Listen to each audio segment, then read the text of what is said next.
এতক্ষণ কি বললাম কিছুই বুঝলো না। আপনারা নিশ্চয়ই খেয়াল করেছেন। 1 মিনিট ভাই, স্লোগান দিস না ভাই। আপনারা সবই হবে, ধৈর্য ধরতে হবে। আগামী 10 বছর আমাদের জ্বালানি পরিকল্পনা কি হবে, আগামী 10 বছর ইনশাআল্লাহ বাংলাদেশের বিদ্যুৎ ব্যবস্থা কি হবে, সেই প্রস্তাবনা আমরা জাতীয় সংসদে উপস্থাপন করব। বাজারে যদি কোনো গন্ডগোল হয়, দোকানপাট বন্ধ থাকে না খোলা থাকে? বন্ধ হয়ে যায়। কেন বন্ধ হয়ে যায়? কারণ এই যে ছোট দোকানদার বা যেই ব্যবসায়ী হোক, ব্যবসায়ী জন্য বন্ধ করে দেয় যাতে ওই গন্ডগোলে তার ব্যবসার যাতে ক্ষতি না হয়।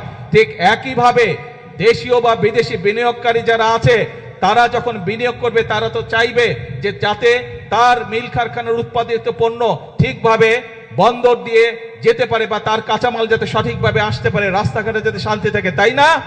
যদি মিল কারখানা না চলে সঠিকভাবে, তাহলে কি কর্মসংস্থানের ব্যবস্থা করা সম্ভব? সম্ভব না। সেই জন্য ভাই আমাদেরকে সচেতন থাকতে হবে, আমাদেরকে সতর্ক থাকতে হবে। যারা শান্তি শৃঙ্খলা নষ্ট করতে চায় তাদের বিরুদ্ধে আমাদেরকে, তাদের ব্যাপারে আমাদেরকে সতর্ক থাকতে হবে। আমরা যদি দেশের সন্তানদের লেখাপড়ার ব্যবস্থা আমাদেরকে তৈরি করতে হয়, সুন্দরভাবে লেখাপড়ার ব্যবস্থা করতে হয়, স্কুল কলেজ সুন্দরভাবে তৈরি করতে হয়, তাহলে শিক্ষকদেরকে যদি ট্রেনিং দিতে হয়, ছাত্রছাত্রীদেরকে যদি নতুন করে বই দিতে হয়, এই সকল ব্যবস্থা যদি করতে হয়, তাহলে আমাদেরকে দেশের আইন শৃঙ্খলা ঠিক রাখতে হবে।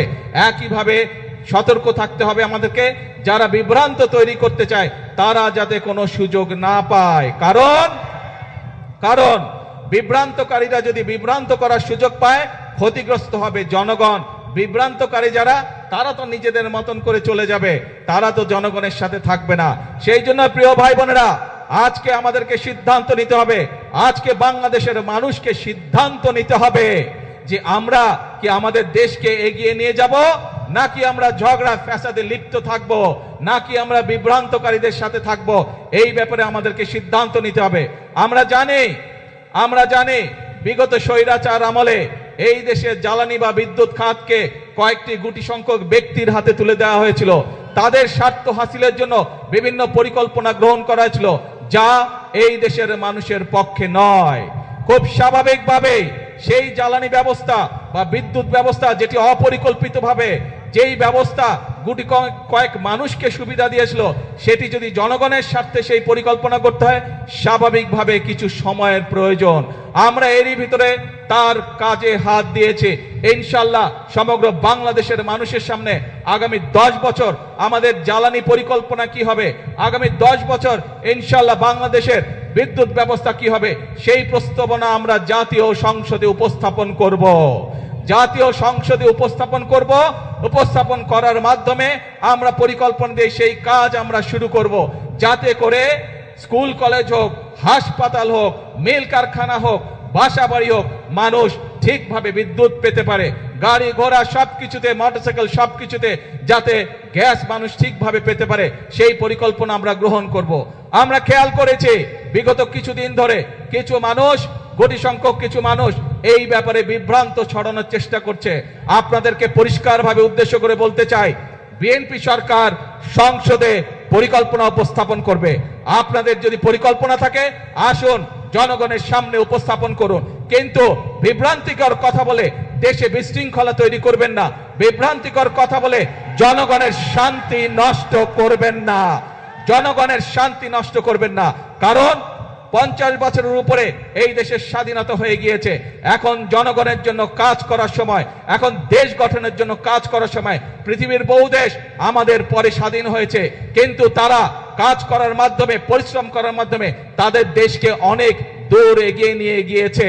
কাজেই আর পিছনে থাকা যাবে না, আর পিছনে পড়ে থাকা যাবে না। এখন একটি লক্ষ্য, একটি উদ্দেশ্য, জনগণের জীবন মান উন্নত করা, দেশের ভাগ্যের পরিবর্তন করা। প্রিয় ভাই বোনেরা, যেই পরিকল্পনার কথাগুলো এই সংক্ষিপ্ত বক্তব্যে আমি আপনাদের সামনে তুলে ধরেছি, আপনারা কি মনে করেন এই পরিকল্পনাগুলো বাস্তবায়িত করা সম্ভব হলে দেশের জনগণের ভাগ্য এবং দেশের ভাগ্য পরিবর্তন হবে? আপনারা কি মনে করেন? কি ভাই, জনসভার পিছনে যারা আছে, আপনারা কি মনে করেন আমরা সঠিক পরিকল্পনা গ্রহণ করেছি? এই যে শিল্প কলকারখানা, বিদ্যুৎ, জ্বালানি, ফ্যামিলি কার, কৃষক কার, এই যে পরিকল্পনা গ্রহণ করেছে, এগুলো জনগণের পক্ষে ঠিক আছে? যদি ঠিক আছে ভাই, তাহলে আপনাদের সমর্থন থাকতে হবে। কারণ আমরা সবসময় বলি আমাদের অর্থাৎ বাংলাদেশ জাতীয়তাবাদী দল বিএনপির সকল ক্ষমতার উৎস হচ্ছে জনগণ। জনগণের সমর্থন থাকলে আমরা প্রত্যেকটি জনগণের স্বার্থে যতগুলি কর্মসূচি সবগুলো ইনশাআল্লাহ আল্লাহর রহমতে আমরা বাস্তবায়ন করতে সক্ষম হব। আসুন আজকের এই জনসভায় আমরা যেভাবে আজকে দুস্থ মানুষকে সহযোগিতা করে যে সাহায্য দিয়েছি, এই সাহায্য এবং সহযোগিতার কে আমরা পরিবর্তন করতে চাই কর্মসংস্থানের মাধ্যমে, সেটি দেশের ভিতরে হোক, সেটি আমাদের তরুণ সমাজের সদস্যদেরকে বিভিন্ন প্রশিক্ষণের মাধ্যমে বিদেশে প্রেরণ করাই হোক না কেন। অর্থাৎ আমরা চাই প্রত্যেকটি বাংলাদেশের প্রত্যেকটি মানুষ, 20 কোটি মানুষের 40 কোটি হাত, প্রত্যেকটি হাত শ্রমিকের হাতে রূপান্তর করতে চাই আমরা, যাতে করে প্রত্যেকটি মানুষ দেশ গঠনে ভূমিকা রাখতে পারে, যাতে করে প্রত্যেকটি মানুষ নিজের হাতের পরিশ্রমের মাধ্যমে নিজের এবং পরিবারের ভাগ্যের পরিবর্তন করতে চায়। আমরা সেই বাংলাদেশকে গড়ে তুলতে চাই, আমরা সেই বাংলাদেশের জন্য অপেক্ষা করেছি। কিন্তু অপেক্ষা করলে বসে থাকলে চলবে না, আমাদেরকে কাজ করতে হবে, আমাদের ফসলের উৎপাদন বৃদ্ধি করতে হবে, আমাদেরকে মিল কারখানা স্থাপনের মাধ্যমে আমাদেরকে কর্মসংস্থান এবং শিল্পের বিপ্লব আমাদেরকে ঘটাতে হবে। প্রিয় ভাই বোনেরা, আসুন আজকের এই জনসভায় আমরা সেই শপথ গ্রহণ করি, সেই প্রতিজ্ঞা গ্রহণ করি যে বাংলাদেশের মানুষ আর বিভ্রান্ত হবে না বিভ্রান্তকারীদের কোন রকম প্ররোচনায়। বাংলাদেশের মানুষ এখন সামনের দিকে যাবে, বাংলাদেশের মানুষ নিজেদের ভাগ্যের পরিবর্তন করবে, বাংলাদেশের মানুষ একই সাথে তার দেশের ভাগ্যের পরিবর্তন করবে।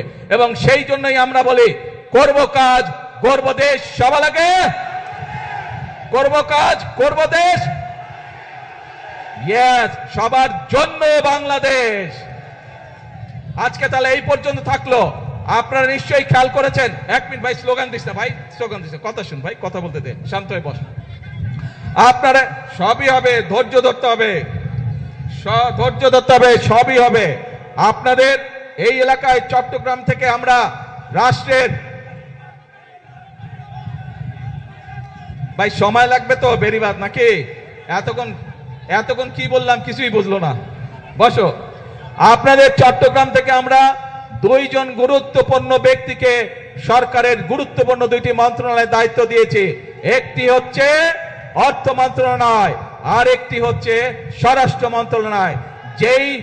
যেই বিভাগে এরকম 2টি গুরুত্বপূর্ণ মন্ত্রণালয়ের দায়িত্বে নিয়োজিত 2 জন ব্যক্তি আছে, সেই এলাকার উন্নয়ন কেউ ঠেকিয়ে রাখতে পারবে না ইনশাআল্লাহ। আজ এই পর্যন্ত থাকলো, এরপরে যখন কাজ শুরু হবে ইনশাআল্লাহ আপনাদের সাথে আবার আসবো, আবার দেখা হবে। আর বেড়িবাঁধ এইটি আমাদের মূল পরিকল্পনার একটি অংশ, ইনশাআল্লাহ বেড়িবাঁধের কাজও শুরু হবে। আল্লাহ হাফেজ।